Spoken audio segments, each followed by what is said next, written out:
Les damos una muy cordial bienvenida a esta primera actividad que inaugura las actividades del Plan de Formación Docente con foco en primer año. Para quienes no me conocen, mi nombre es Anita Rojas, soy jefa de la unidad de aprendizaje del Departamento de Pregrado y hoy oficiaré como moderadora de esta actividad. Espero no agotarles, voy a estar ahí en varios momentos de esta mañana. Esta actividad ya está siendo grabada porque el material quedará disponible para quienes hoy día no han podido participar y para quienes después de hoy día también lo quieran volver a revisar. Esta actividad está siendo transmitida simultáneamente por nuestro canal de YouTube y quedará alojada en esta plataforma como en la página de la virtual. En los chats que tenemos disponibles, tanto quienes estamos en el Zoom como quienes están viendo el canal de YouTube, podrán ir dejando sus comentarios y preguntas para que en la medida que los tiempos nos permitan, poder transmitirlas y transmitirlo a quienes hoy día son nuestros invitados. Hoy, en nuestra primera actividad, partimos con el conversatorio. ¿Quiénes y cómo son los y las estudiantes que ingresaron a la Universidad de Chile este 2021? Este conversatorio tiene como propósito reflexionar acerca de las características, expectativas y necesidades del estudiantado de primer año a la luz de los desafíos que supone el ingreso a la educación superior, con el fin de relevar las implicancias para el quehacer docente y para los acompañamientos estudiantiles que se brindan a nivel institucional. Este programa de formación docente con foco en primer año constará de actividades formativas que abordarán los desafíos de la transición a la educación superior en contexto de pandemia y las implicancias para la docencia de primer año. Considerando una instancia de panel, 2 conversatorios, este es el primero, y socialización de experiencias docentes en el primer año universitario. Se desarrollarán en el mes de mayo, junio, agosto y octubre. Para iniciar, antes de iniciar, les quiero comentar el formato que vamos a tener hoy día. Vamos a tener las palabras de bienvenida de nuestra directora de pregrado, vamos a tener una presentación sobre datos de la encuesta única de admisión a cargo de nuestro subdirector del departamento de pregrado, Carlos Rilling. Luego vamos a tener un conversatorio en donde hemos invitado a un profesor coordinador de primer año, una estudiante que trabaja en programas de acompañamiento, que es tutora, y una estudiante de la generación 2020. Con ellos vamos a entablar un diálogo. Y luego, para cerrar, vamos a tratar de intentar, o si el tiempo nos lo permite, comentar cuáles son los programas de acompañamiento de carácter institucional con los que hoy día estamos trabajando. Entonces, sin más, les quiero dejar con ustedes a la profesora Leonora Armanet, quien nos va a dar unas palabras de bienvenida, y antes de eso les quiero contar que Leonor es tecnóloga médica, magíster en ciencias biológicas, mención genética, diplomada en gestión de calidad, diplomada en educación en ciencias de la salud, y desde el año 2014 es directora de pregrado de nuestra universidad. Entonces, hoy día la invitación a este diálogo con Leonor tiene que ver con su rol como directora de pregrado, pero también como académica de la Facultad de Medicina. Bienvenida, Leonor, y muchas gracias por estar. Gracias, Anita, por esta inauguración. La verdad es que para mí es un placer estar acá y sobre todo ver a tantas caras conocidas y también algunas caras nuevas. Así que quiero comenzar agradeciendo la presencia de autoridades, de académicos, académicas, estudiantes, profesionales, funcionarios y funcionarias que están hoy acá con nosotros. También quiero dar un agradecimiento muy grande al esfuerzo que han hecho nuestros y nuestros miembros de la comunidad el año 2020 y el que están haciendo el 2021. Yo creo que aquí, como institución y como directora de pregrado, no puedo dejar de decir el gran reconocimiento que tenemos como vicerrectoría académica del trabajo que han hecho, el esfuerzo que han realizado para lograr un aprendizaje en sus estudiantes. Sabemos que esa ha sido una preocupación central de toda la comunidad universitaria. Y también quiero agradecer la presencia en este espacio virtual. Ya pasa a ser una cosa bastante habitual, pero bueno, estar mirándonos en cajitas, uno aprende también a sensar y a tener otras sensaciones que antes eran desconocidas. agradezco su motivación por estar acá y por conversar y reconocer las características, las expectativas y las necesidades del estudiantado de primer año. Creo que sabemos, y eso lo dice la literatura vastamente, que es un año complejo, y más aún cuando estamos en pandemia. Estoy convencida que ese conocimiento pone en valor el rol docente que cada uno de nosotros ejerce en el aula. ¿Y por qué? Porque puede favorecer y convertirse cada uno de nosotros en facilitadores de la incorporación plena de nuestros estudiantes en la actividad académica, en la vida universitaria y en un momento crítico como es el primer año. Sabemos que todas las personas somos diferentes, nuestros estudiantes son diversos, y eso tiene que ver con la herencia, con los intereses, con las motivaciones, con los ritmos de aprendizaje, con el grupo social de procedencia, con el sexo, con las expectativas vitales, con sus capacidades sensoriales, motrices, psíquicas, sus posibilidades y experiencias, su lengua e ideología, etc. La diferencia en sí enriquece la vida humana y el aprendizaje, por cierto, y genera complementariedad. Lo verdaderamente empobrecedor es que ese ser diferentes desemboque en desigualdad, en falta de equidad e injusticia social.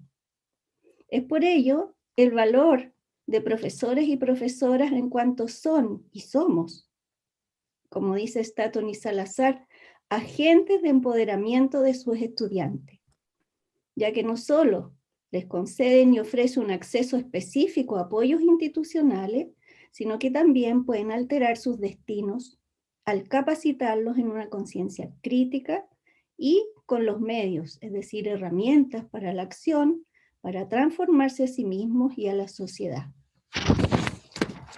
El valor de conocer esas características y experiencias, también las expectativas. El tema de expectativas en nuestros estudiantes debemos tenerlo presente. Y cómo ellas pueden convertirse en un factor de motivación para la formación, para el aprendizaje virtuoso y profundo, y cómo reconocer la diversidad en cada aula significa ser efectivo para todos y para todas el derecho a una educación de calidad. Entonces, identificar esas características se abre la posibilidad de utilizar esa información en decisiones académicas, didácticas, metodológicas, de interacción en el aula, que significa también poder eliminar las barreras que enfrenta el estudiantado para acceder al aprendizaje y participar activamente en él. Estas barreras, sabemos, están presentes en la sociedad, en la escuela, en la universidad y muchas veces en las mismas personas que tienen o tenemos la labor de enseñar.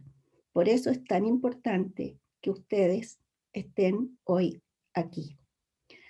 Bueno, para comenzar esta reflexión en torno a quiénes son nuestros estudiantes, voy a dar la palabra a Carlos Rilling Tenorio. Carlos es sociólogo con experiencia en investigación social y gestión de instituciones de educación superior en los ámbitos de formación de pregrado y de posgrado. Carlos, desde el año 2019, me acompaña como subdirector del departamento de pregrado y dará la presentación sobre quiénes y cómo son nuestros estudiantes generación 2021. Muchas gracias y adelante, Carlos. Muchas gracias, Leonor. ¿Me pueden confirmar que se escucha bien? Perfecto. Buenísimo.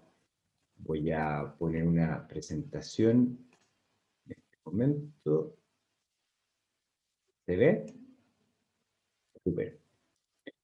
Y sumándome a las palabras de Leonor, un tremendo agradecimiento a las 76 personas que hoy día están y estamos conectados para poder trabajar sobre este tema.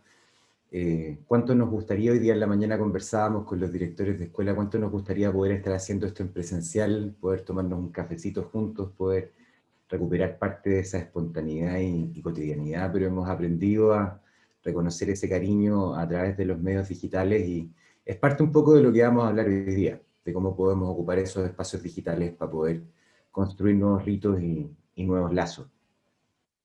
Tengo 20 minutos, así que voy a ser bastante rápido en algunos de los temas. Anita me va a ir contando cuando efectivamente ya estemos más cerca de los plazos. Y primero, un punto que hemos conversado en varios seminarios y conversatorios y que nos gustaría relevar, ¿por qué esto es importante? Un poco ya lo decía Leonor. Estamos acostumbrados como instituciones en general y como instituciones de educación superior en particular a mirar datos, a pensar en datos, a contar estudiantes, pero a partir del compromiso con equidad que la universidad tomó y que ya lleva una década, estamos cumpliendo una década de acciones institucionales de equidad este año 2011, o sea, este año 2021, hemos ido descubriendo varios referentes en el camino, y uno de esos ha sido Estela Ben-Simón, y ella nos pone una frase bien interesante, nos dice: muchas instituciones altamente selectivas, públicas y privadas, ahí estamos nosotros, han sido adeptas a analizar datos para propósitos de gestión económica y financiera. Miran flujos, miran cuántos estudiantes entran, salen, pero no todas han sido exitosas en analizar sus datos para mejorar los resultados de aprendizaje de sus estudiantes. Nosotros como departamento desde ya 6 años o 7 años, hemos sido muy enfáticos en instalar, en entender y en trabajar en cómo podemos ocupar la información que tenemos para poder pensar en una mejor docencia, pensar en comunidades más equitativas. Y eso además se vincula con nuestros compromisos como universidad. Los que no lo conocen, el modelo educativo de la universidad, que se actualizó el año 2018, incorpora 13 compromisos que la universidad toma con los estudiantes, con las comunidades, con los académicos.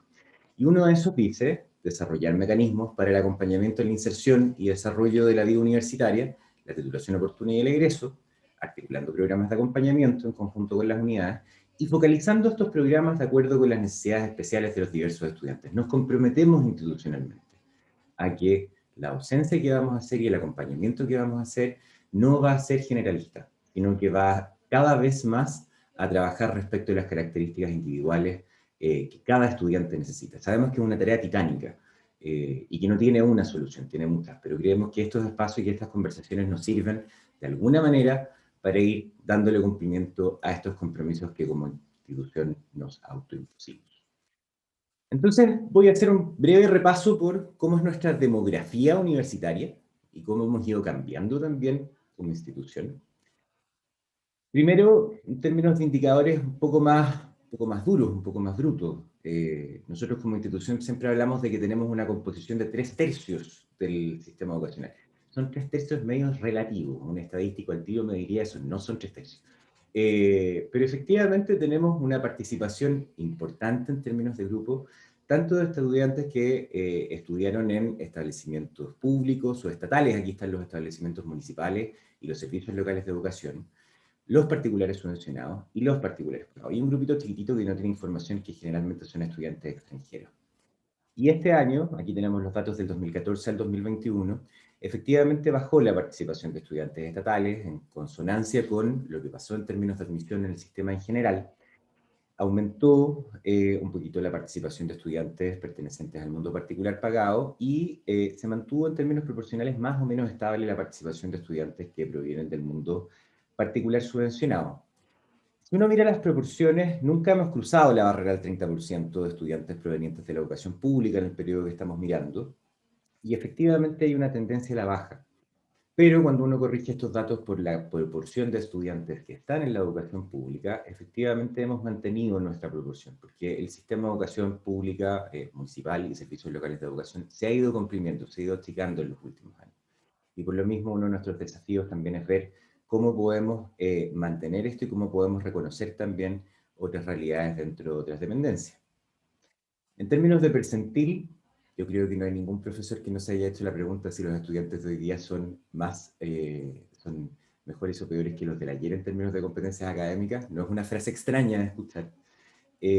Podemos decir que efectivamente el 67% de nuestros estudiantes pertenecen al percentil 90 o superior en ambos años. Para entender lo que es el percentil 90, es el top 10 de los puntajes en este año de la PDT, en años anteriores de la PSU, en el promedio lenguaje y matemáticas. Y esos son todos estudiantes que en promedio entre lenguaje y matemáticas tienen más de 626 puntos. No en el promedio ponderado de la carrera, sino en el de lenguaje y matemáticas. Son excelentes estudiantes. Y los que no están en el percentil 90, la gran mayoría están entre el percentil 89 y el 70 como grupo. O sea, tenemos el privilegio de poder enseñarle a un grupo de estudiantes tremendamente competentes respecto a los resultados de la PDT o la PSU en años anteriores, y eso se ha mantenido a lo largo del tiempo.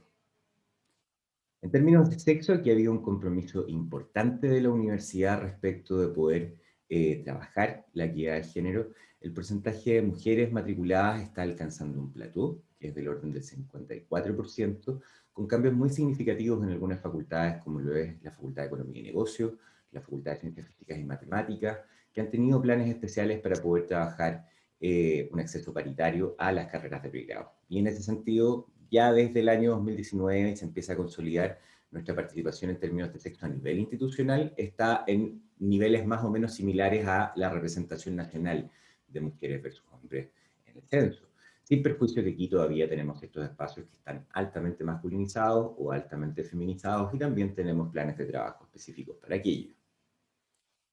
En términos de la región de origen, y este es un dato particularmente importante en estos tiempos, hemos ido aumentando sostenidamente la participación de estudiantes que provienen de regiones distintas a la metropolitana. Aquí está puesta la región metropolitana, pero el contrafactual es que efectivamente aumenta la participación de estudiantes de regiones.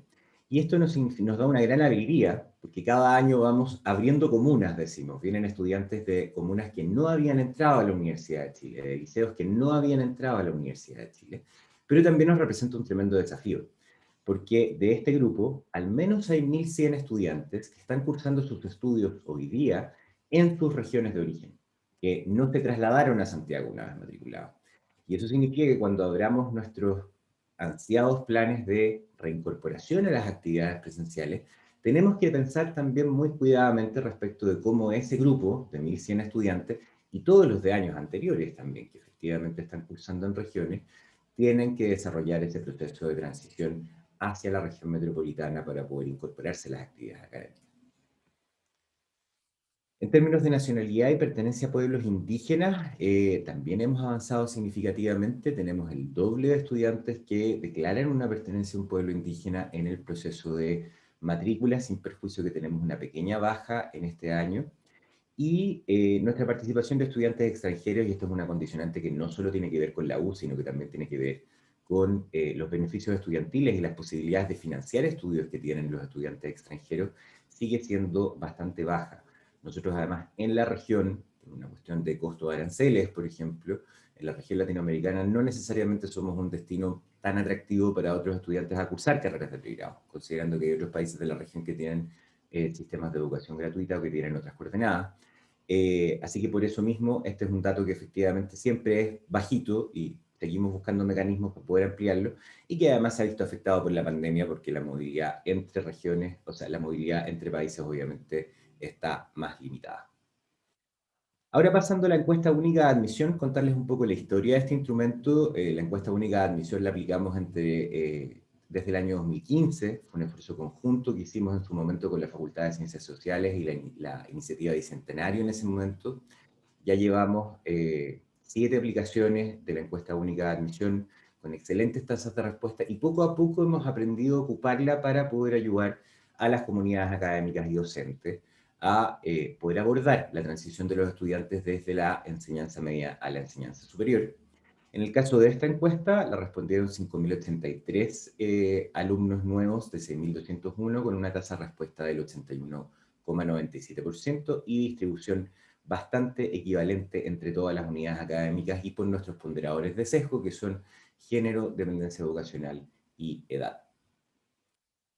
Una de las preguntas que nos interesaba compartirles son los estudiantes de primera generación universitaria, y más al final me voy a referir un poco más en profundidad a aquello, pero sabemos que la primera generación universitaria incluye coordenadas y componentes muy importantes a analizar a la hora de entender el tránsito a la educación superior.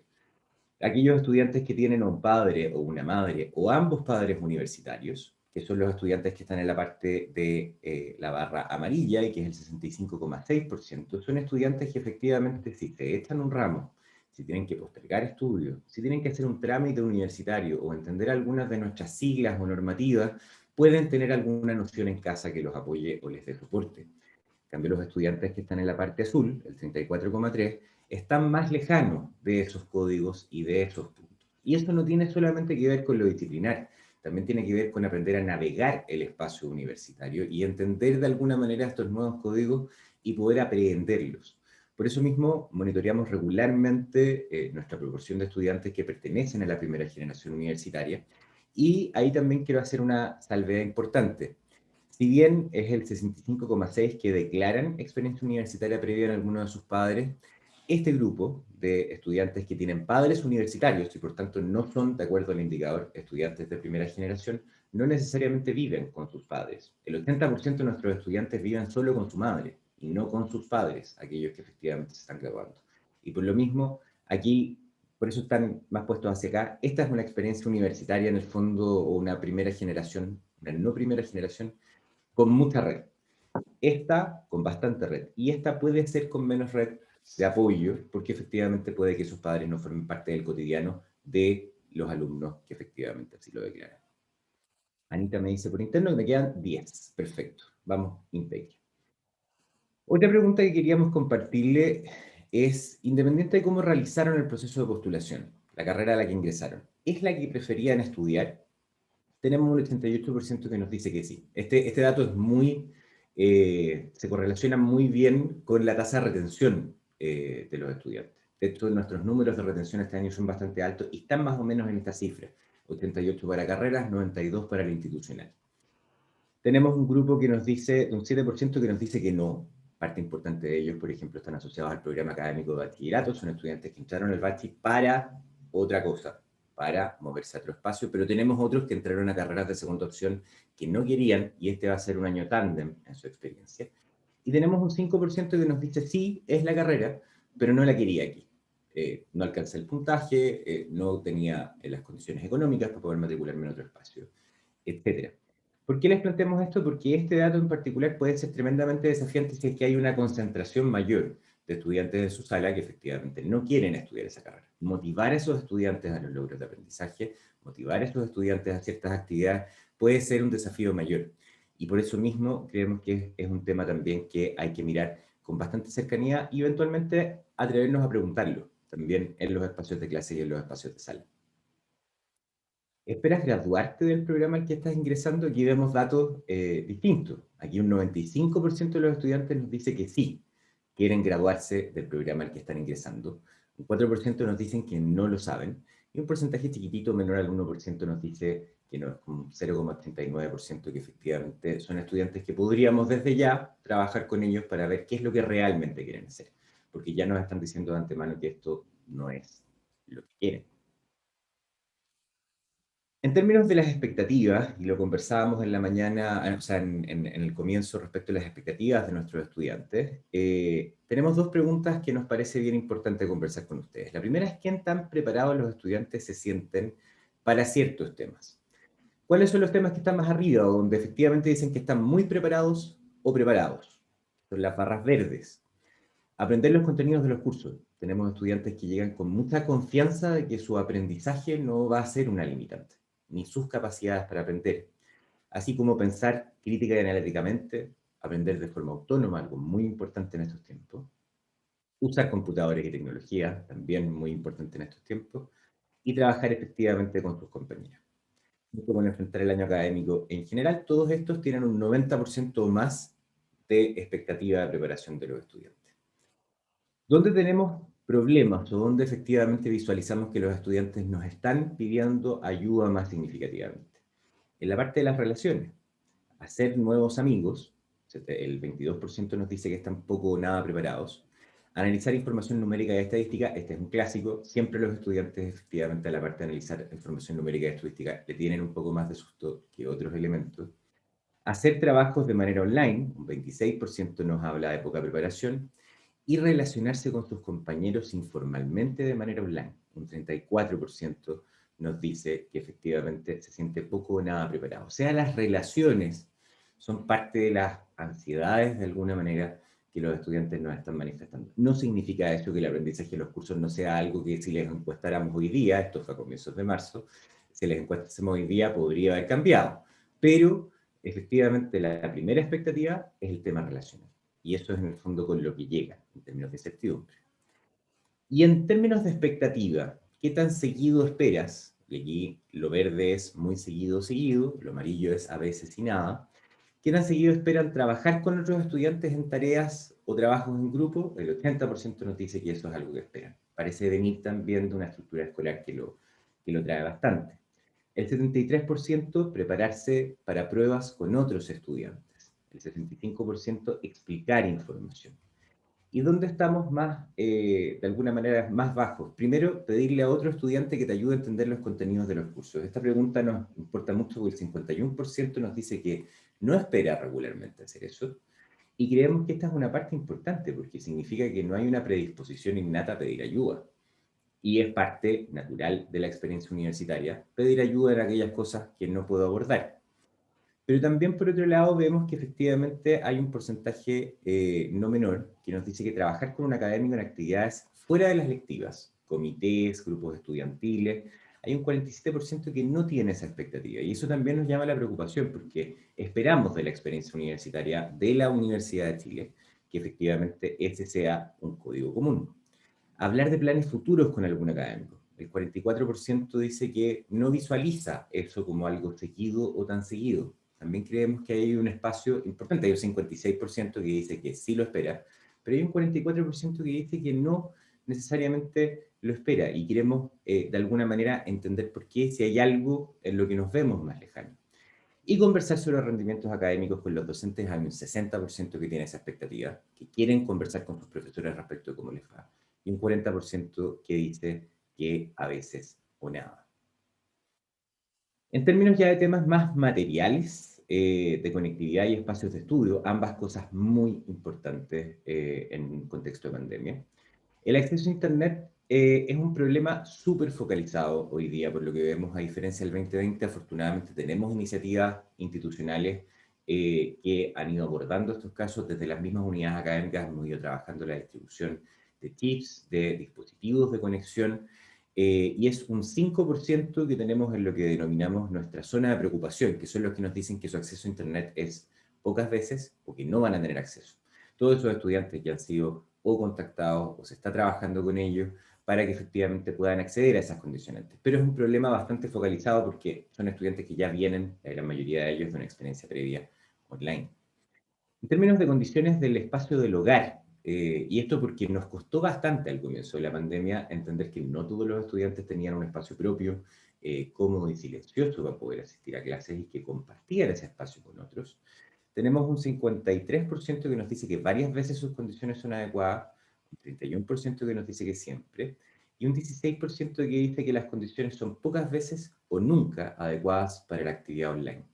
Y de alguna manera nosotros no podemos institucionalmente probablemente cambiar esas condiciones, pero sí eso nos demanda tener un celo importante a la hora de considerar aquello cuando pensemos en los estudiantes en presentaciones o pensemos efectivamente en otros espacios de interacción que les podrían demandar salir de ese espacio de tranquilidad.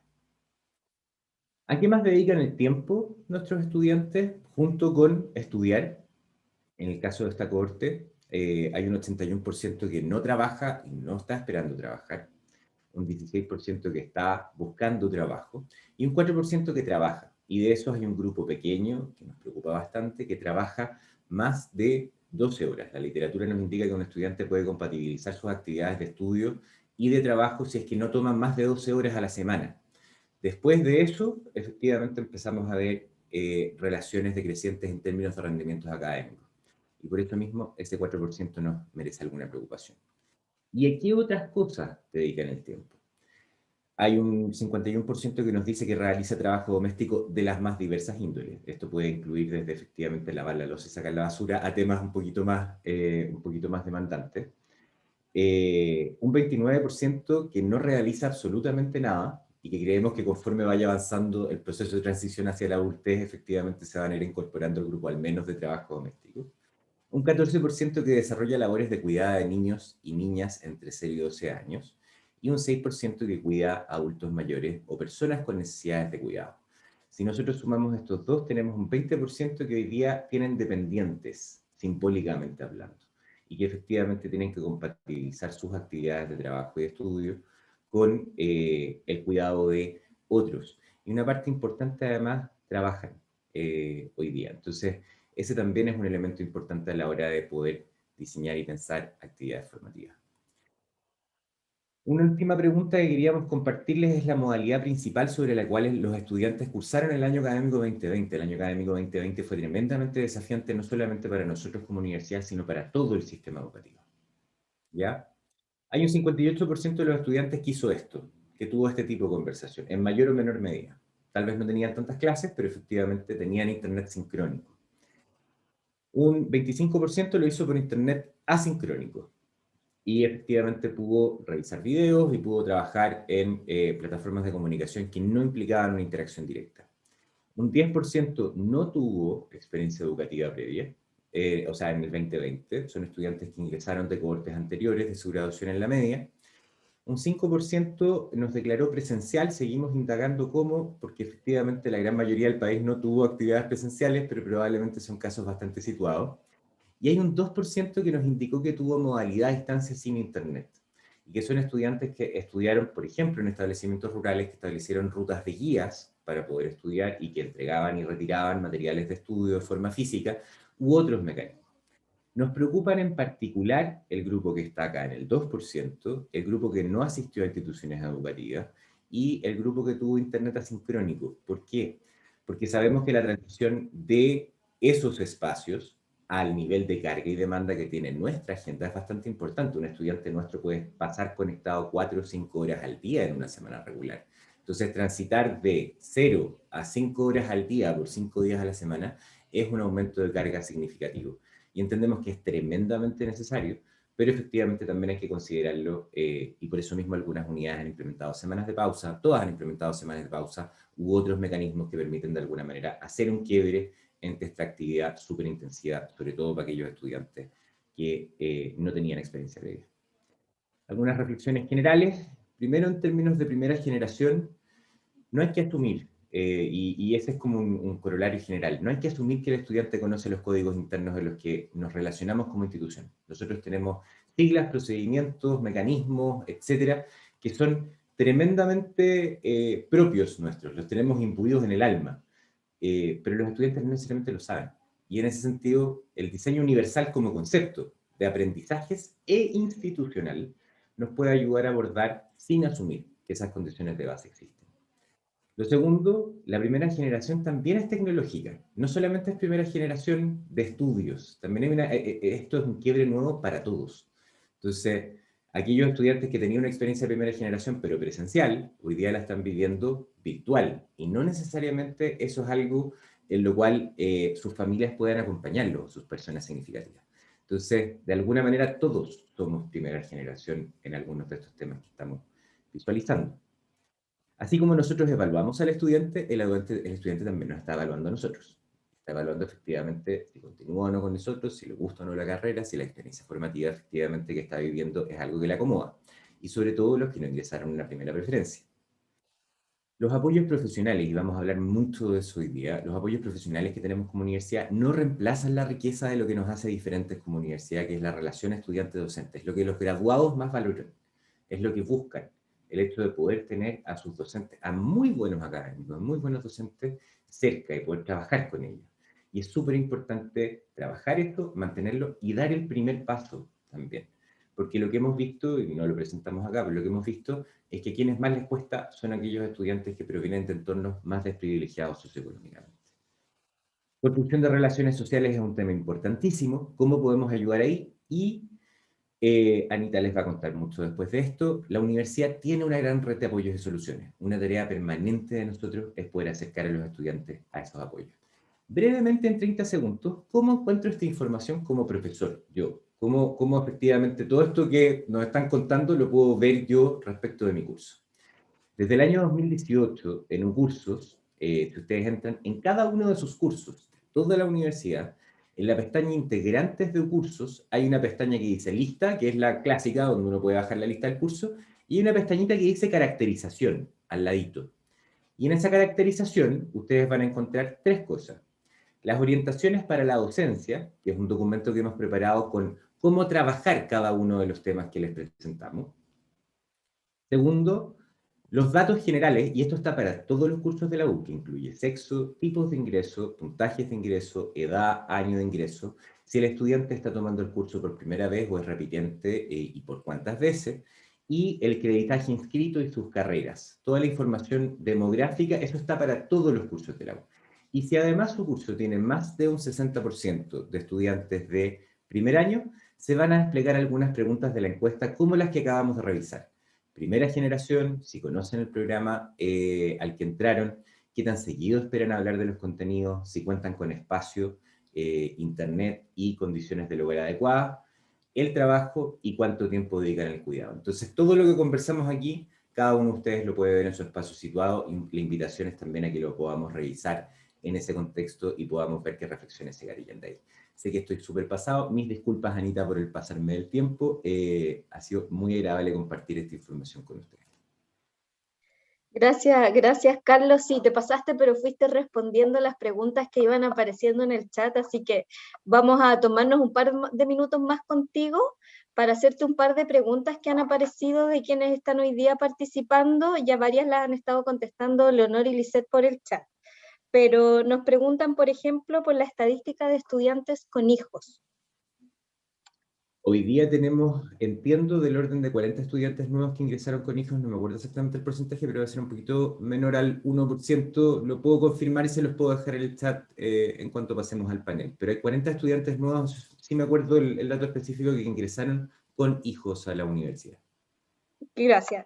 Y hay otra pregunta que tiene que ver con que si tenemos la información disponible respecto de las condiciones del hogar para estudiantes de generaciones previas. Es una pregunta de Max, que también estaba haciendo una última pregunta que Leonor ya se la contestó.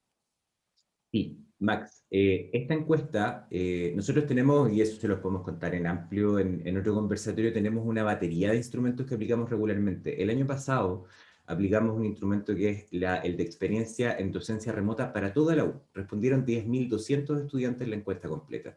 Y ahí también preguntamos por las condiciones del hogar, por una cantidad importante de estudiantes. Así que podemos, esa información está disponible, la tiene cada dirección de escuela, tanto a nivel de informe como de base de datos, y podemos analizarla para las distintas cohortes y hacernos una idea de cómo efectivamente esos datos se comportan para cohortes anteriores. Gracias. La pregunta sobre los hijos que olvidé mencionarla es de Anaí Ocampo. Así que como te decía por ahí, Carlos, mientras estemos en la siguiente etapa... Yo busco el dato y se los dejo en el chat. Y tengo una última pregunta, y aquí también invito a Leonor y Carlos a reflexionar brevemente. Una pregunta de Igor Pacheco respecto, ¿es posible que los profesores y profesores no cuenten con disponibilidad de tiempo para atender a los estudiantes fuera del aula? En términos de si es posible que no lo tengan. ¿Sí? O sea, es Pero yo creo que alude a una posibilidad, reflexión o sea, más profunda. Perdón, dale.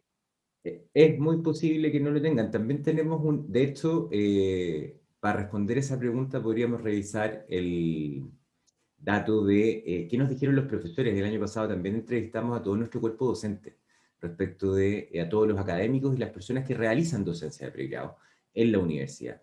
Y una de las cosas que además de los estudiantes también le preocupa a los docentes es la disponibilidad de tiempo. Sabemos que los tiempos son tremendamente demandantes en este contexto. Hay algunas claves que de repente pueden servir. Por ejemplo, un profesor nos comentaba en alguna presentación el año pasado que una de las cosas que él hacía era, en vez de generarse un espacio adicional, él abría siempre su clase 15 minutos antes. Y el que quería conversar con él respecto de temas adicionales, sabemos que a veces esos 15 minutos no existen, pero él le agregaba 15 minutos antes de, cosa que los estudiantes llegasen, poder conversar con ellos respecto de cómo estaban, y ahí se generaban temas significativos. A veces no es mucho más que eso lo que podemos hacer en términos de disponibilidad de tiempo en el día. Pero ya instalar esos espacios es tremendamente valorable para efectos de poder fortalecer esa conversación con los estudiantes. Y como muy bien dice Ángela en el chat, en el próximo conversatorio conversaremos sobre cómo poder, de alguna manera, armarnos una agenda en ese sentido y poder abordar algunos de esos puntos. Pero esos 15 minutos de conversación abierta para conversar respecto de cómo están, parecen ser un punto súper importante. Sí, yo solamente agradecer a Igor la pregunta, creo que es súper relevante y en la experiencia que, al menos en lo personal, tuve el año pasado con 2 cursos, uno en el primer semestre y uno en el segundo, lo importante en estos momentos es el clima de aula que uno genera y la confianza que uno establece como profesor o profesora en el diálogo con los estudiantes, la empatía. Yo creo que eso también fue algo muy, muy reconocido por los estudiantes cuando le preguntamos en la encuesta de experiencia del año pasado qué valoraban de sus profesores. Y la verdad es que muchas veces puede ser el tiempo y el tiempo fuera de aula, que puede complicar y ahí hay varias metodologías o varias aproximaciones que, como Ángela comenta, la vamos a analizar en el próximo conversatorio. Pero también esas aprensiones se disminuyen cuando el clima de aula, ese ecosistema educativo que se genera es positivo, hay confianza, hay espacio, se trabaja en grupos chicos, hay momentos de reflexión. Creo que se nos abre ahí, Igor, un abanico de reflexiones que tomaremos en el próximo conversatorio, como muy bien dice Ángela, central. Así que gracias por la pregunta. Gracias Leonor y gracias Carlos. Voy a recoger el último comentario.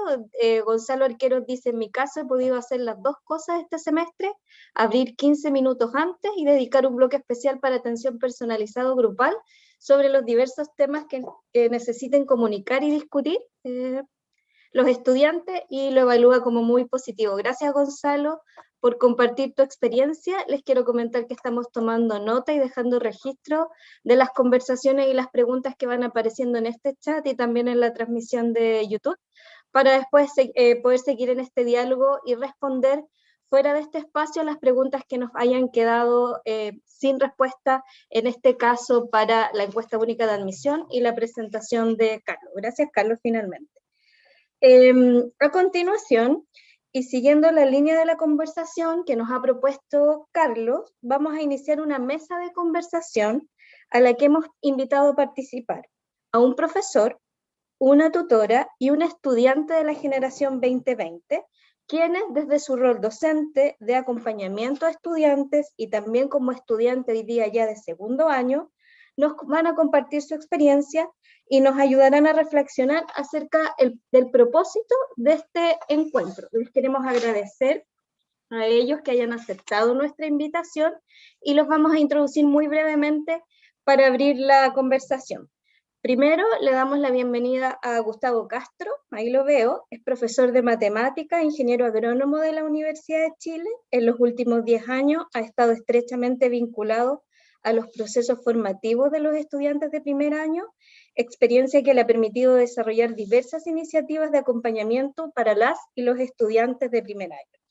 En la universidad se desempeña hoy como profesor y coordinador docente de la Escuela de Pregrado de la Facultad de Ciencias Químicas y Farmacéuticas. Muchas gracias, Gustavo, y bienvenido. Ya. En segundo lugar, les presento a Sonia Arias Curaqueo, estudiante de Tecnología Médica con mención en Imagenología, Radioterapia y Física Médica, quien está cursando el 5º año en la Facultad de Medicina de la Universidad de Chile. Es tutora del programa de acompañamiento de las tutorías integrales PAR, del TIP, desde el año 2018. Acompaña a estudiantes en primer año en los ramos académicos de Física y Bioquímica. Bienvenida Sonia, puedes mover tu manito por ahí para que todos te reconozcamos y te vean. Ahí yo te veo. Y también les quiero presentar a Antonia Pizarro González, estudiante de segundo año de la carrera de fonoaudiología, también de la Facultad de Medicina de la Universidad de Chile. Antonia, si mueves tu manito y nos saludas, gracias por estar acá. Les pido entonces a Gustavo, a Sonia y a Antonia que puedan mantener sus micrófonos abiertos y a los demás que los mantengan en silencio y que todas sus preguntas las vayamos dejando también en los chats que tenemos disponibles. Les comparto que con Gustavo, Sonia y Antonia nos hemos organizado en 2 rondas de preguntas. Una primera pregunta común para los 3 y luego vamos a pasar a una segunda pregunta específica. Si los tiempos nos lo permiten, vamos a recoger las preguntas que vayan apareciendo en el chat.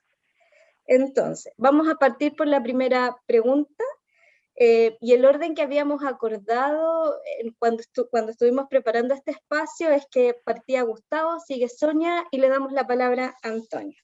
Entonces, para ustedes tres, ¿cuáles consideran que son los factores protectores y de riesgo que condicionan la transición y experiencia de los estudiantes en primer año? Gustavo. Gracias, Anita. Es una pregunta bien compleja, tiene distintas dimensiones, ¿cierto? Así que a partir de la experiencia del trabajo que se ha ido realizando en el primer año en la facultad, creo que uno de los principales factores que influyen en la transición, sobre todo en el contexto que estamos actualmente, tiene que ver con el manejo de la incertidumbre que tienen los estudiantes una vez que rinden la PDT, son admitidos en sus respectivas carreras y programas, y ahí se genera cierto nivel de incertidumbre respecto de lo que viene. Y creo que esa incertidumbre, dependiendo de cómo se maneje, puede ser un factor protector o un factor de riesgo en la transición. El grado de conocimiento, por ejemplo, de la cultura universitaria, de lo que es ir a la universidad, formarse en un entorno universitario, sin duda puede ser un factor protector o de riesgo al momento de verse enfrentado a esta nueva realidad. Factores protectores también tienen que ver con el capital de aprendizaje que traen nuestros estudiantes, cuál es su nivel de preparación previa, cuáles son sus logros de aprendizaje previo, cuál es su nivel de autoestima académica, que en muchos de los casos viene muy bien fortalecida y en ese sentido puede ser un factor protector, pero en el caso contrario, y Carlos lo mostraba en algunos datos de caracterización, cuán preparado me siento para ciertas actividades podrían ser factores de riesgo a los cuales debemos estar alerta, y en ese sentido la bajada que hacemos de la información de caracterización es clave para orientar estos procesos. Eso en términos, creo yo, de la transición. Ahora, pensando en la experiencia formativa en sí, creo que un gran factor protector para nuestros estudiantes es el nivel de preparación técnica y cultural que tiene la institución para poder enfrentar de manera efectiva los desafíos y las necesidades que enfrentan nuestros estudiantes hoy en el primer año. Creo que nuestra institución, en términos técnicos, logró sortear una barrera bastante importante el año pasado, que tiene que ver con cuán conectados estamos. El primer paso, ¿cierto?, para poder migrar a este formato de docencia remota era saber si podíamos estar conectados como lo estamos nosotros hoy en día en este ambiente virtual. Y creo que técnicamente la institución respondió muy bien en cuanto a la infraestructura tecnológica que hoy día disponen nuestros estudiantes para poder ser acompañados durante su proceso de enseñanza-aprendizaje. En ese sentido, la flexibilidad y el dinamismo que han tenido ciertos soportes institucionales, como lo ha sido UCampus y específicamente UCurso, ha sido clave para poder hacer un seguimiento, una retroalimentación del proceso de enseñanza-aprendizaje en sí, de todos los procesos formativos. Entonces, ahí hay una gran virtud. Por otra parte, la flexibilidad normativa también que hemos tenido como institución para poder atender a ciertas necesidades particulares de estos grupos de estudiantes ha sido fundamental. En cada espacio local se han generado protocolos respecto a cómo tiene que funcionar la docencia a nivel general y específicamente en el primer año. Se han dado orientaciones, recomendaciones respecto de cómo llevar a cabo la docencia de manera sincrónica, asincrónica, los tiempos para realizar las clases de forma sincrónica o asincrónica, lo mismo para rendir evaluaciones, o sea, todo este aparataje importante respecto a los protocolos ha sido clave y es un factor protector para los estudiantes porque estamos dando garantías respecto a lo que ofrecemos en su proceso formativo. Y sin duda también los avances que hemos tenido en esta dimensión más técnica respecto a contar con un cuerpo académico que cada vez está más capacitado, ha sido fundamental para guiar los procesos. Y aquí nos pasamos quizás a una dimensión cultural que tiene que ver con que también es un aspecto protector el hecho de que hoy día como institución estamos cada vez más informados respecto a la realidad de nuestros estudiantes, a quienes son nuestros estudiantes.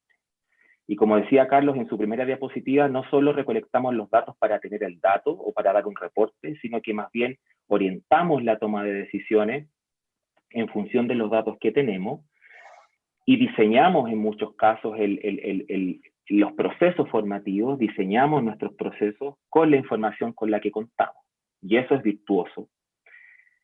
Y también eso nos lleva a un aspecto protector que tiene que ver con la preocupación que hemos tenido, hablo desde a nivel general y sobre todo en el primer año, la preocupación que tenemos hoy día sobre la realidad de nuestros estudiantes, sobre su bienestar académico, pero también su bienestar socioemocional, cómo están hoy día nuestros estudiantes. Y esa preocupación quizás nos lleva a transitar ahora a un principal factor de riesgo en esta experiencia universitaria, que tiene que ver con la sobrecarga académica.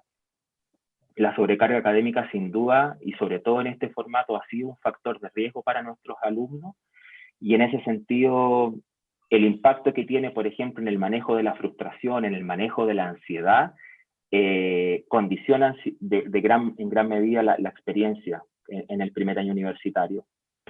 Para eso creo importante, y es uno de los, no sé si llamarle esfuerzo, pero es uno de los avances que hemos tenido a nivel de facultad en ciencias químicas y farmacéuticas, es poder, por ejemplo, garantizar cada cierto número de semanas lectivas, semanas libres, semanas de receso. Y en el caso de este semestre, por ejemplo, y a diferencia del año anterior, nos hemos hecho cargo de este tema y hemos establecido por cada 5 semanas lectivas una semana de pausa académica, una semana de receso, porque sabemos que el ritmo de trabajo en este formato online es súper complejo. Entonces, creo yo que uno de los principales factores de riesgo tiene que ver con eso, con la sobrecarga, con cuán cansados y agotados mentalmente están nuestros estudiantes y con quienes se necesitan espacios para que ellos también puedan descansar, puedan ser atendidos en otras dimensiones y en definitiva puedan sobrellevar este ritmo de trabajo que es muy extenuante. Gracias. Gracias, Gustavo. Aparecen muchos temas en tu primera intervención y le damos ahora la palabra a Sonia desde su rol de tutora y de estudiante también que acompaña a otros estudiantes. Sonia. Ya, ahora voy a tomar como lo primero que comentó Gustavo, porque está claro que él comentó como varios factores, pero yo quise enfocarlo desde mi rol, lo que yo veo. Y lo que yo he visto dentro de los grupos de tutoría que ya he tenido, porque he tenido varios, es que es como un factor de protector y de riesgo a la vez, es lo que ellos traen como la base académica que se trae desde la educación media. O sea, la transición, y tanto la transición como la experiencia, la seguridad que tienen los estudiantes y las estudiantes se basa en eso. O sea, yo lo que he visto y lo que yo también viví alguna vez como estudiante de primer año es que la seguridad, la planificación, la organización o cuánto tiempo se puede gastar estudiando, definitivamente se define si traen mayores oportunidades desde tal vez el liceo donde estuvieron. Entonces, dentro de las tutorías, obviamente recibo a estudiantes que tienen debilidades respecto a ramos específicos, ramos que tienden a reprobarse. De hecho, yo ahora en primer semestre hago tutorías de física, que dentro de mi carrera, y la mayoría de las carreras de mi facultad, es un ramo como crítico, por decirlo así, donde los estudiantes, si llegan a este espacio, es porque traen poco o nada de conocimiento en física. Entonces, claramente, si no recibieran este acompañamiento y esta ayuda que yo les puedo brindar, definitivamente tal vez les costaría mucho abordar el ramo y, bueno, terminarían reprobando el ramo, porque de hecho es uno de los ramos que más se reprueba dentro de mi carrera. Entonces yo he comprobado que hacer este acompañamiento, tanto desde mi tutorías TIP como también de otras ayudantías que existen, porque existen otros programas, es como un factor fundamental para que ese factor de riesgo para estos ciertos estudiantes ya no sea tanta responsabilidad de ellos, sino que se sientan acompañados por alguien más, que en este caso serían compañeros como yo, que obviamente estamos en cursos mayores y que podemos darle este apoyo. Gracias. Gracias, Sonia, porque pones de relieve el cómo la preparación previa de un estudiante podría ser considerada un factor de riesgo y o de protección, pero cómo los programas de acompañamiento en general sí funcionan como factores de protecciones en el entorno y en la transición a educación superior. Acabo de leer una pregunta de Jessica, lo vamos a responder en la siguiente sesión respecto a los programas de acompañamiento. Antonia, te damos la palabra. Ya, muchas gracias. ¿Me escucho? Sí, te escuchas muy bien. Ya, genial. Ya, con respecto a los factores que condicionan la transición, primero me voy a referir a los factores de riesgo. Agrupé unos poquititos, sí, porque si nos ponemos a pensar son hartos igual, ¿ya? Primero, la incertidumbre y la desinformación que tienen los estudiantes de primer año. Al entrar a este nuevo sistema educativo, se tiende mucho a no saber cómo funciona, no tener de dónde preguntar también. Y ese es un factor de riesgo porque aumenta mucho la ansiedad en los estudiantes. También la poca flexibilidad, y esto muy en el contexto actual. Que a veces uno siente que hay muy poca flexibilidad por parte de los docentes en la entrega de algunos trabajos o en las clases sincrónicas. Si bien esto yo lo sentí mucho el año pasado, este año se nota un cambio en ese sentido por parte de los docentes. También se entiende que para ambos, estudiantes y docentes, es una nueva modalidad la de las clases online. Otro factor de riesgo es la carga académica. Y esto lo remarqué mucho porque los estudiantes sentimos a veces que las cápsulas, estos videos que nos mandan, no sé si decir nos quita mucho tiempo porque nosotros tenemos que dedicarle el tiempo, pero hay veces que nos suben para una clase de 1 hora, voy a inventar, 4 videos de 15 minutos. Y uno en la realidad no se demora 15 minutos en ver cada video, entre que uno lo va parando porque a veces no se entienden las cosas porque habla muy rápido o no entendemos conceptos que nunca habíamos escuchado antes, entonces tenemos que devolverla varias veces. Y eso como que va aumentando el tiempo en que uno se demora en ver la cápsula y procesar lo que a uno quiere que aprenda con eso. El otro factor de riesgo es dar por hecho algunos conocimientos previos del estudiante. Pasa mucho que en ramos científicos como física, algunos profesores no hacen el desarrollo del ejercicio completo. Y a veces uno queda así como, pero ¿cómo llegó a tal resultado? Y es a veces porque obvian algunos conocimientos y hacen cosas de manera automática. Y otro factor de riesgo, que claro, con el contexto pandémico, es el ambiente, el espacio y la luz que tiene el estudiante en su hogar para poder realizar estas actividades académicas. Entre los factores protectores que anoté, el primero es garantizar el acceso a las clases y al material de estudio por parte de la institución principalmente, mediante la entrega de chips, dispositivos y la grabación de las clases sincrónicas. Este es un punto que considero muy importante porque muchos compañeros a veces no pueden, por diferentes razones, asistir a las clases sincrónicas. Y tampoco la idea es que ellos queden sin ese espacio de conocimiento. Otro factor protector es el apoyo académico, y con esto me refiero a las tutorías. Son demasiado importantes siempre y cuando no interfieran mucho con la carga académica, porque a veces se tiende a tener demasiadas tutorías y eso igual lo hace que sea un factor de riesgo al ocupar mucho tiempo, y considerando que un estudiante que viene recién entrando a este nivel o espacio educativo no tiene como la experiencia de tanta carga académica, porque yo lo sentí así, que cambia mucho lo que uno aprende en un mes de colegio, en un mes de universidad. También el apadrinamiento, que existe a veces por el PAD o en algunas carreras por los compañeros de la generación inmediatamente anterior, que apadrinan a un mechón y es como el apoyo que uno tiene más cercano con alguien de la universidad. Incluso llegamos a hacernos amigos y eso es protector porque disminuye mucho la ansiedad que tiene el estudiante nuevo al tener como un par que le vaya explicando todo el proceso o que al que tú le puedes preguntar lo que sea. Y eso.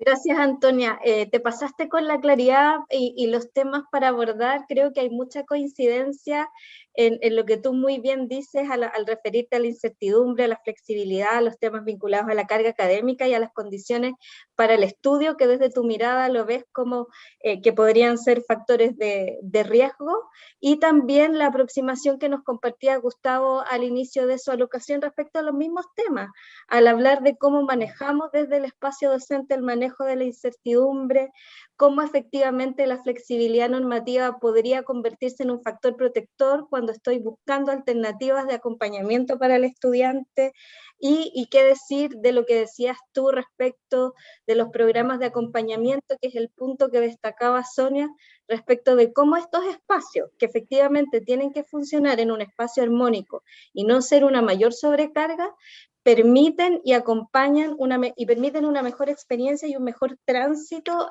a la educación superior de los estudiantes de primeros años, que este año, al igual que el anterior, estamos en esta modalidad. Quiero pasar a una segunda ronda de preguntas, que son las preguntas específicas, y sé que el chat está, pero en llamas con preguntas para todos ustedes. No sé si al final vamos a poder recoger algunas, pero les pido que en esta siguiente pregunta específica cada uno se tome 1 minuto y medio o 2 minutos para responder, para que podamos alcanzar. Y vamos a partir con Gustavo, y la pregunta para ti es: ¿qué desafíos se presentan para el proceso formativo de este año 2021 desde el punto de vista de los apoyos estudiantiles, de la docencia y de la gestión institucional? Bien, son 3 áreas distintas, ¿cierto? Y voy a partir primero con los apoyos estudiantiles. Creo yo que los apoyos estudiantiles hoy día son fundamentales en el acompañamiento en el primer año, y en ese sentido el poder desarrollar capacidades en los estudiantes tutores, el poder generar instancias de acompañamiento, de perfeccionamiento que vayan en la línea precisamente de lo que hoy día está demandando el apoyo académico, es clave. Ahí hay un capital fundamental de aporte a nuestros estudiantes, y trabajar sobre aquello es fundamental. Y desde el punto de vista de los estudiantes que son apoyados, creo que uno de los desafíos también que tienen los apoyos estudiantiles es precisamente ser muy efectivos en el seguimiento, en la alerta temprana, en la retroalimentación también que podemos brindar a nuestros estudiantes, debido a que hoy día no los tenemos visibles en el aula. Hoy día hemos migrado a este formato en donde la comunidad de aprendizaje se ha visto un poco, creo yo, afectada, en el sentido de que hay menor vinculación. Hoy día el estudiante no puede ir a tocar la puerta de su profesor a hacer una consulta, sino que más bien es todo mediado por Zoom. Y creo ahí yo que fortalecer esa comunidad de aprendizaje es fundamental. Los vínculos, la cercanía, saber cómo se sienten los estudiantes, sin duda es clave para promover mejores climas de aula también, que se dan no solo en los apoyos estudiantiles, sino que también a nivel de docencia. Y en ese sentido, en el ámbito de la docencia, creo yo que el gran desafío de este año es poner foco en la calidad del proceso, en cómo desarrollamos líneas de innovación que son cada vez mejores, que nos permiten llegar de manera efectiva a nuestros estudiantes. El desafío del año pasado era que las clases se pudieran hacer y que todo esto pudiera funcionar, pero creo yo que hoy día el desafío es aún mayor. Y también cómo hacemos eso con equidad, con foco en la equidad, considerando las necesidades que tienen nuestros estudiantes, sus brechas educativas y en definitiva todo el bagaje previo que ellos tienen. Eso en cuanto a docencia, creo yo que el gran desafío en docencia es reflexionar.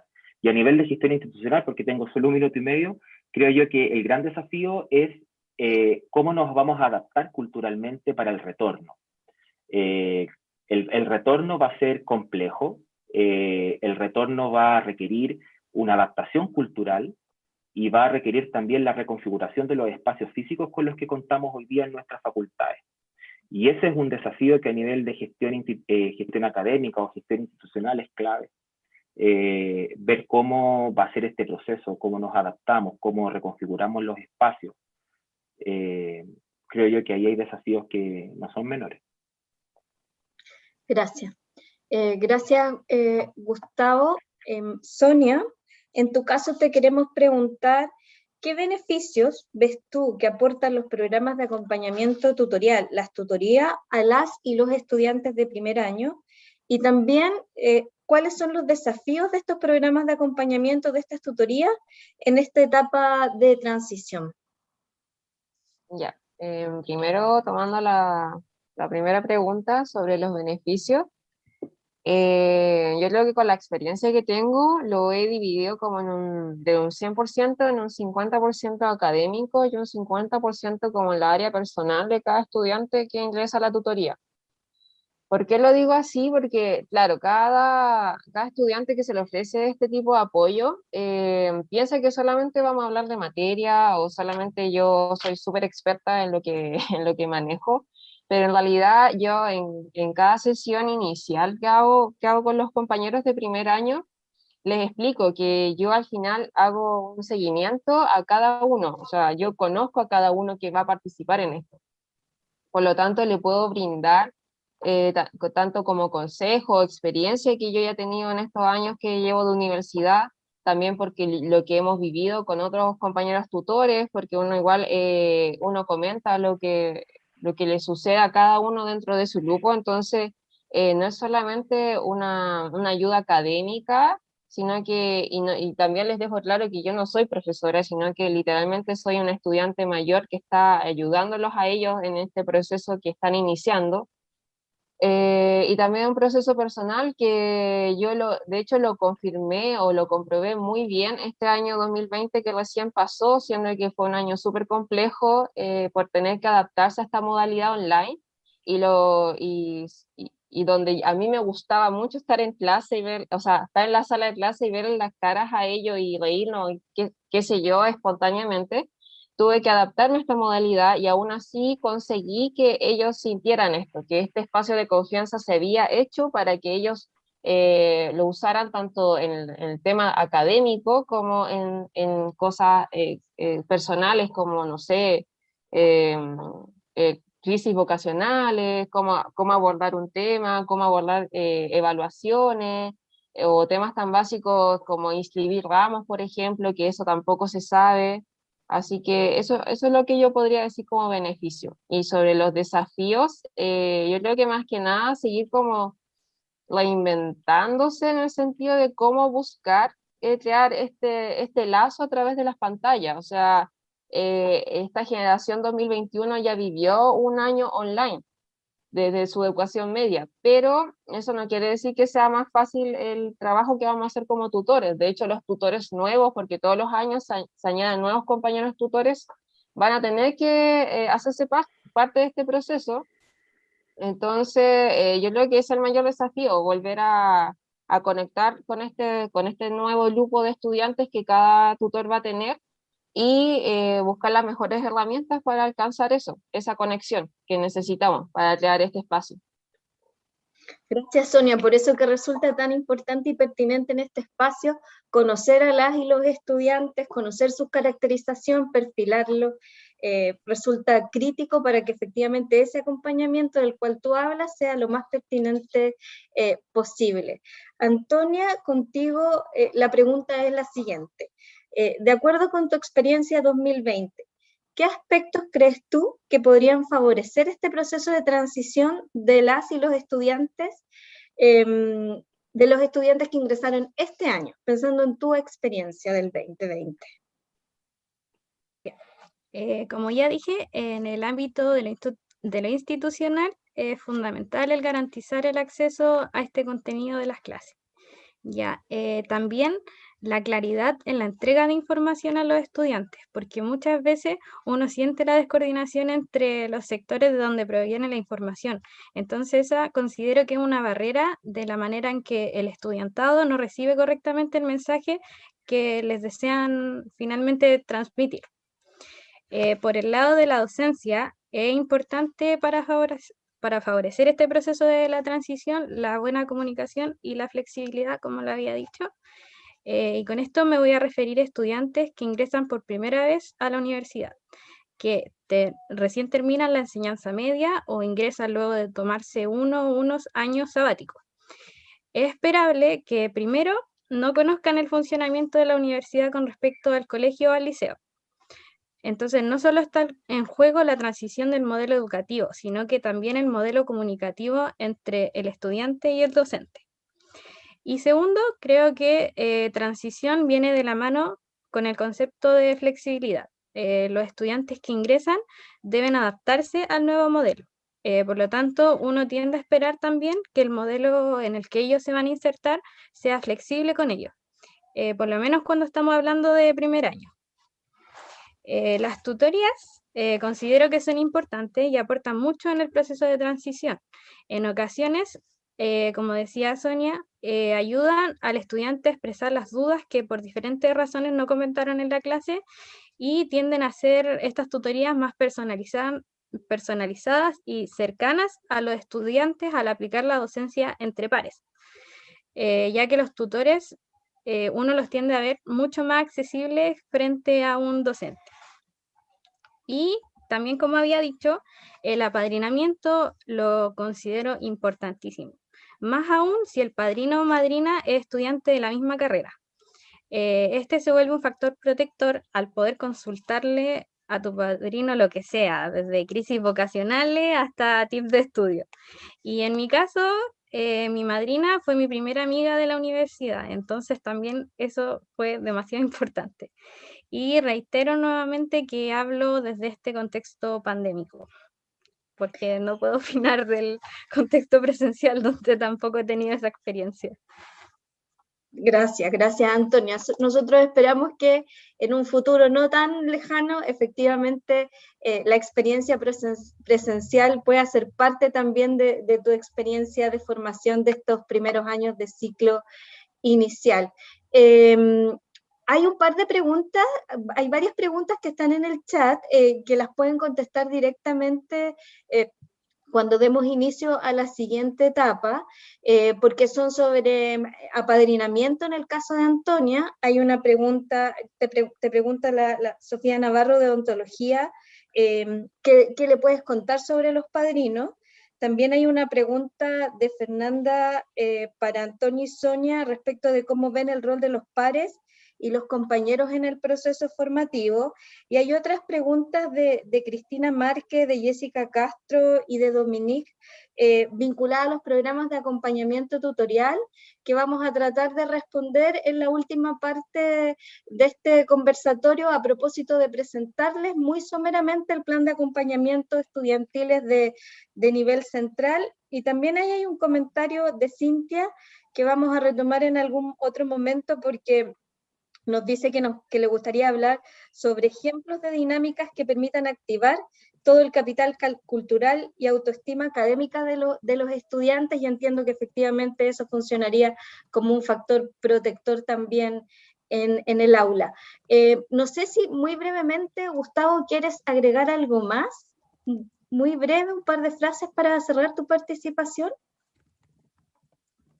Mira, nosotros en atención a lo que preguntaba Cintia, creemos que los estudiantes, en cuanto a los apoyos estudiantiles, también necesitan diferentes tipos de apoyo. Entonces, a la luz de los datos que nos arrojan, por ejemplo, las pruebas de diagnóstico, hemos podido diferenciar los tipos de acompañamiento académico. Entonces, hoy día hay un eje principal que está a cargo del TIP, del Programa Tutoría Integral PAR, que es el programa con el que se inició en la facultad, pero a medida que ha avanzado el tiempo, también hemos ido progresando en cuanto a los apoyos, y hay un programa de tutorías académicas, que son tutorías dictadas por académicos y con foco en lo académico, pero también hay un programa que está destinado a estudiantes cuyas necesidades no se ven satisfechas por estos programas, y ahí hemos creado otro programa, que es un programa de acompañamiento académico integral, donde precisamente desde lo integral y en un espacio liderado por una psicóloga educativa, se trabaja en una mentoría psicoeducativa y vocacional precisamente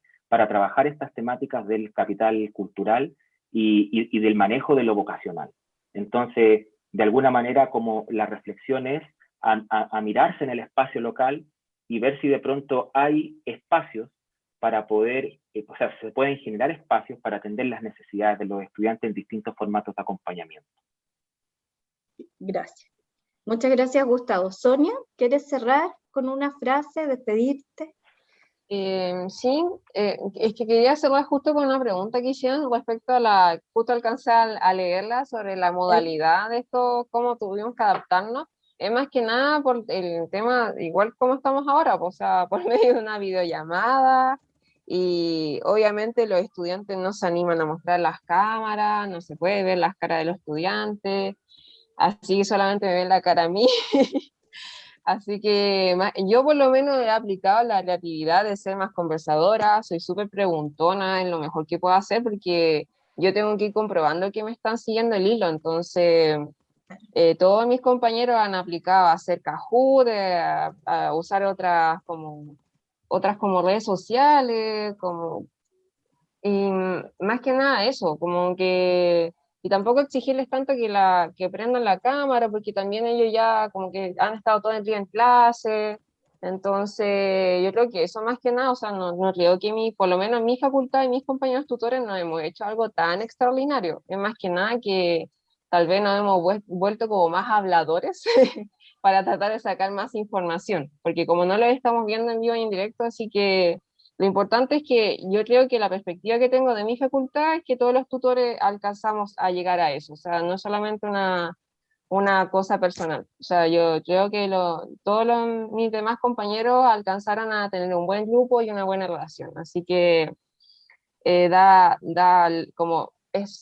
lata que tal vez en otras facultades, por lo que alcanza a leer de otras preguntas, que no está como muy fomentado esta información de diferentes programas. Por ejemplo, Antonia también nombró el PAD, que yo tengo claro que no sé si existe en otras facultades, porque en nuestra facultad está TIP y el PAD, son como los grandes programas de ayudantía. Entonces, de hecho ahora yo también me he dado cuenta que los nuevos mechones que están entrando también están un poco desinformados respecto a eso, a los programas de ayudantía. Entonces, habría que también tomarlo eso como desafío, de tratar de informar o que la información sea más clara y masiva. Gracias, Sonia, pero yo creo, tú dijiste no hicimos nada extraordinario y yo voy a rebatir ese punto porque yo creo que lo que han hecho es sumamente extraordinario desde el punto de vista de los acompañamientos a estudiantes, porque efectivamente el desafío ha sido para la comunidad en su conjunto, para todos los estamentos.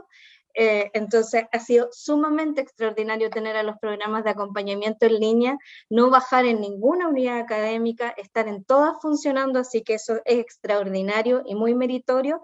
Y de un reconocimiento de nuestra parte y de toda la comunidad a quienes participan de los programas de acompañamiento. Antonia, si te quieres despedir muy brevemente.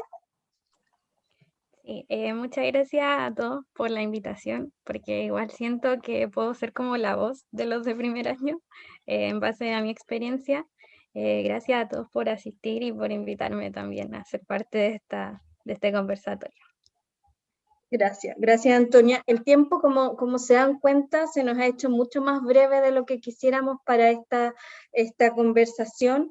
Lo que les queremos invitar a todas y a todas a no terminar esta conversación en este momento, a abrir espacios de diálogo entre docentes y con sus estudiantes.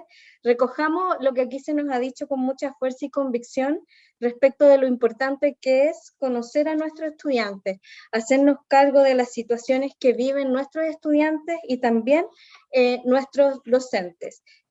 Antonia, Sonia y Gustavo probablemente van a seguir contestando si hay alguna otra pregunta en el chat. Se los agradezco, muchas gracias, Antonia, Sonia y Gustavo, se los agradezco en nombre propio y también en nombre del Departamento de Pregrado y de todos y todas quienes hoy día están participando en este conversatorio. Voy a pasar y voy a tomar el tiempo porque sabemos que tenemos nuestras agendas comprometidas después de este conversatorio, pero nos queda una parte que va a buscar responder varias de las preguntas que aparecieron en el chat respecto de los programas de acompañamiento y que Sonia decía con tanta claridad, quizás aquí nos falta comunicación y difusión. porque efectivamente los programas de acompañamiento tutorial o los programas de acompañamiento de carácter central están disponibles en todas las unidades académicas. Nosotros trabajamos de manera articulada con todas, pero parece que todavía no tenemos suficiente penetración y conocimiento, porque siempre necesitamos ir respondiendo, mostrando y comunicando. A mí me invitaron a moderar este conversatorio de la unidad de docencia, pero también me invitaron a responderles una pregunta, y la pregunta con la que me provocaron era: ¿qué desafíos reconocía yo para los acompañamientos estudiantiles de este año 2021, desde los dispositivos de acompañamiento estudiantil? Entonces, yo me propuse, muy brevemente, responder esta interrogante tomando 3 ejes. Uno, que tenía que ver con los marcos y las políticas institucionales. Mucho se ha dicho acá también, Carlos lo recogió al hablar del modelo educativo, por ejemplo. El perfil de las y los estudiantes que consideramos como prioritarios como segundo punto, y efectivamente ese es un tema que hemos estado abordando durante toda la mañana. Y finalmente, los programas de acompañamiento de carácter central y cómo estos buscan responder a los 2 puntos anteriores. Y sobre lo primero, quizás algunas generalidades que ya conocemos. La Universidad de Chile ha recibido este año más de 6.000 estudiantes de diferentes orígenes, realidades, intereses e inquietudes, lo que es muy significativo, en especial por la relevancia en la construcción del proyecto educativo universitario. Nuestra universidad, todos lo sabemos, tiene parte de su misión una vocación y un compromiso con el desarrollo del país, y espera que la diversidad de sus estudiantes sea un reflejo de la diversidad nacional, para lo cual ha realizado esfuerzos constantes de integración e inclusión, y así poder afirmar con seguridad que esta es la universidad en donde todas las verdades se tocan. De acuerdo con nuestras políticas institucionales y nuestro modelo educativo, esta institución busca promover 5 principios fundamentales: la formación integral de personas, de la cual hoy día hemos hablado sustantivamente, la pertinencia educativa, la equidad y la inclusión como condición para la calidad, la igualdad de género y no discriminación, y la calidad educativa. Estos principios buscan orientar de manera articulada y coherente los procesos formativos de la universidad, lo que hacemos y lo que entendemos desde la docencia y desde el aprendizaje. A propósito de los desafíos del 2020 y lo que nos obligó a realizar esta educación remota de emergencia, o este año lo que hemos ido avanzando hacia la conceptualización de una educación mediada por las tecnologías, nos obligó a buscar estrategias para mantener y fortalecer el vínculo con la comunidad estudiantil, fomentando el desarrollo de comunidades virtuales de aprendizaje, los programas de tutoría, por ejemplo, comunidades virtuales de aprendizaje, en las que el acompañamiento a distancia se configuró como central. Para lograrlo, este fue un trabajo permanente con docentes y estudiantes. Nuestro desafío en este punto es que en el transcurso de este año y los siguientes esperamos avanzar y lograr en espacios de encuentro donde sea posible compartir y aprender juntos, más espacios como este, porque esto no solo facilita aprendizajes más significativos y profundos, sino también influye en el desarrollo de habilidades como el pensamiento complejo y de valores fundamentales tales como la empatía, la cooperación, la solidaridad, el compromiso ciudadano, entre otros. El segundo punto que nos propusimos revisar y que está muy vinculado a lo que ya presentó Carlos respecto de la matrícula y los datos de la encuesta única de admisión, tiene que ver con aquellas variables o indicadores que nosotros consideramos como alertas. Lo que queremos compartir como desde el Departamento de Pregrado es cómo identificamos estas alertas y cómo cada uno de los que está aquí en nuestros distintos roles lo puede hacer. Para identificar alertas, trabajamos con la encuesta única de admisión y la base de datos de matrícula. Identificamos 18 variables, Carlos presentó la mayoría, de las cuales nosotros señalizamos como alerta. La definición o la decisión de cuáles proponer se vincula específicamente a los programas de acompañamiento tutorial, aquellos indicadores o aquellas variables que nosotros podemos recoger en los programas de acompañamiento tutorial. Entonces, y solo para nombrárselas porque ya muchas las revisamos, nosotros consideramos que que hay una alerta que nosotros notamos, por ejemplo, cuando un estudiante ingresa por cupo pase o como habilitado pase, cuando la escolaridad de los padres o de las madres de los estudiantes es menor a 12 años de escolaridad, cuando son una primera generación universitaria, aquellos estudiantes que no contaron con una preparación para dar la PSU o la prueba de transición, cuando tenemos estudiantes que realizan cuidados de niños menores de 12 años o de adultos mayores, o de adultos, no de adultos mayores, cuando tienen hijos, que era una de las preguntas que nos hacían delante, cuando las condiciones del hogar, cuando no son las adecuadas, también nos preguntaban cómo trazar para atrás la información, cuando no tenemos un adecuado espacio de estudio en nuestro hogar, cuando trabajamos. Nosotros tenemos un porcentaje de población estudiantil, y ya lo mencionábamos también, que declaran estar trabajando o que declaran en el año tener que buscar trabajo para costear temas de aranceles, temas de vivienda, de alimentación u otro. Las vías de ingreso, siempre hemos considerado como una señal de alerta algunas de nuestras vías de ingreso vinculadas a la equidad, el CIPE y el PASE, como ya los mostrábamos. La procedencia también aparecía entre una de las preguntas, cuando trabajamos con estudiantes que provienen de otras regiones, y como bien lo decían delante, hoy día el desafío de un estudiante de región es pensar cómo se va a trasladar a Santiago una vez retornemos a la presencialidad. Estudiantes que provienen de escuelas municipales o de escuelas subvencionadas. Estudiantes que viven con una persona distinta en el hogar y que no viven con padre y madre. Estudiantes que tienen ascendencia étnica. Y también estudiantes que indican y reconocen no tener una preparación adecuada para el ingreso a la universidad. Todas estas son condiciones que nosotros vamos señalizando. Quiero decirlo con mucha claridad, no es que un estudiante por tener una de estas alertas se convierta automáticamente en estudiante prioritario. Uno tiene que revisar las alertas, saber cómo se comportan para efectivamente poder acompañar. ¿Por qué creemos entonces como departamento que es importante reconocer las alertas de las y los estudiantes? Son muchas las maneras de responder a esta pregunta y no hay una sola correcta. Todas y todos los que estamos aquí nos podemos aventurar con una respuesta que seguro será correcta.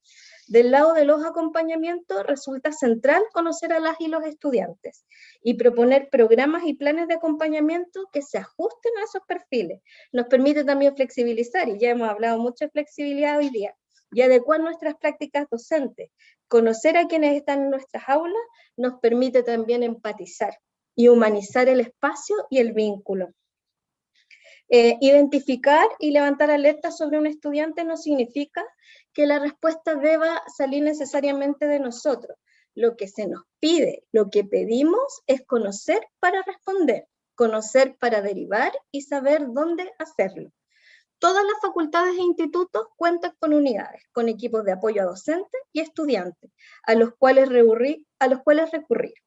No olvidemos que en cada espacio contamos con la figura del profesor coordinador de primer año, como agente que aporta también a levantar alertas oportunas. Y en nuestro panel, Gustavo es el profesor coordinador de la Facultad de Ciencias Químicas y Farmacéuticas. El tercer punto, y vamos a ver cómo estamos de tiempo, ya estoy súper pasada, es sobre la unidad de aprendizaje y sus acompañamientos. Me voy a detener menos aquí porque les voy a contar también dónde está toda la información. La información de los programas de acompañamiento está disponible en nuestras plataformas institucionales. Mis compañeras las pueden ir poniendo por ahí, pero están en el A virtual, en el sitio web de aprendizaje. Toda esta información está disponible y podemos en otro espacio también entrar en mayor detalle. La unidad de apoyo, la unidad de aprendizaje es una unidad de apoyo de la Universidad de Chile que trabaja para acompañar la experiencia formativa de las y los estudiantes con el fin de promover la inclusión, la equidad y la permanencia. Para eso desarrollamos diferentes programas de acompañamiento que buscan promover una experiencia de formación rica y amigable para las y los estudiantes, con foco en aquellos que ingresan a la universidad por vías de admisión especial, tanto generales como de equidad. Desde el 2020, o desde el año pasado, igual que toda la universidad, hemos asumido el desafío de acompañar estudiantes en línea y a distancia, en operación regular de todos nuestros programas. Los programas de la unidad de aprendizaje, en coordinación con las unidades académicas, acompañan todas las etapas del ciclo formativo de las y los estudiantes, con una mayor concentración en el ciclo inicial. Nosotros partimos desde el 2013 con los programas de acompañamiento tutorial. Partió el TIP, el 2014 el LEA y en los años siguientes nuevos programas. Partimos en ciclo inicial, acompañando estudiantes de primer año, pero en la medida que hemos ido avanzando en los acompañamientos, estos acompañamientos también han ido transitando en el tiempo del ciclo formativo, y hoy día tenemos algunos programas concentrados en ciclo inicial, otros programas que acompañan durante todo el tiempo y la permanencia de los estudiantes, y un programa de titulación que está concentrado en el ciclo final. Voy a ir un poquito más rápido porque ya les decía que la información está disponible. Los programas de ciclo inicial tienen que ver con el programa de inducción a la vida universitaria, que con este programa buscamos efectivamente acompañar todo lo que hoy día conversábamos respecto de conocer la universidad, adaptarse a la nueva vida que supone la educación superior. Acompañamos la transición e inserción a la Universidad de Chile y conocer el contexto institucional, son parte de los objetivos de este programa de inducción. Este programa y este año están participando estudiantes de todas las unidades académicas. Tenemos también una línea de programa de acompañamiento a estudiantes de la admisión especial y de equidad. Nosotros hacemos desde el 2020, esta es una de las iniciativas más nuevas, un acompañamiento a estudiantes que ingresan por vías de admisión especial. Partimos acompañando catastros de materialidad y hoy día acompañamos temas de reconocer cuáles son sus necesidades, derivar a tutoría y articularnos con las unidades académicas.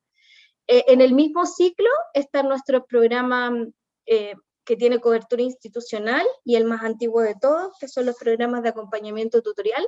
Hoy día tenemos 4 líneas de programa. Tenemos la tutoría integral PAR, que es el programa en el cual trabaja la Sonia en sus tutorías de física.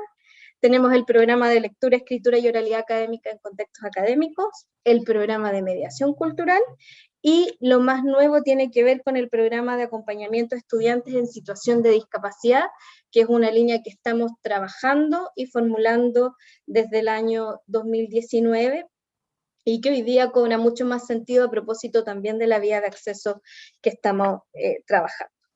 En la línea de los programas que están presentes en todo el ciclo formativo está el PASE. Nosotros acompañamos a los estudiantes que ingresan por el cupo PASE y como habilitados PASE durante todo el tiempo que están en la universidad, con distintos tipos de acompañamiento. Los estudiantes participan de las tutorías, tienen acompañamiento psicoeducativo, hay un seguimiento muy estrecho que se hace de parte de la unidad de aprendizaje y también de las unidades locales. En la misma línea de los programas transversales está el programa de consejería y orientación al estudiante de la unidad de aprendizaje, que tiene 3 líneas, tiene una mesa de ayuda virtual, una mesa que la mayoría de nuestros estudiantes ya conoce porque está disponible para todos los estudiantes de pregrado y que responde distintos tipos de consultas vinculadas a matrículas, beneficios, secretarías de estudio y otros. Está la consejería estudiantil, que es un dispositivo de atención individual, y el ciclo de talleres Cultivando el Bienestar, que también apunta a algo que salió hoy día con harta fuerza y que Gustavo decía sobre el bienestar y sobre la necesidad de acompañar a nuestros estudiantes en la dimensión de la calidad de vida.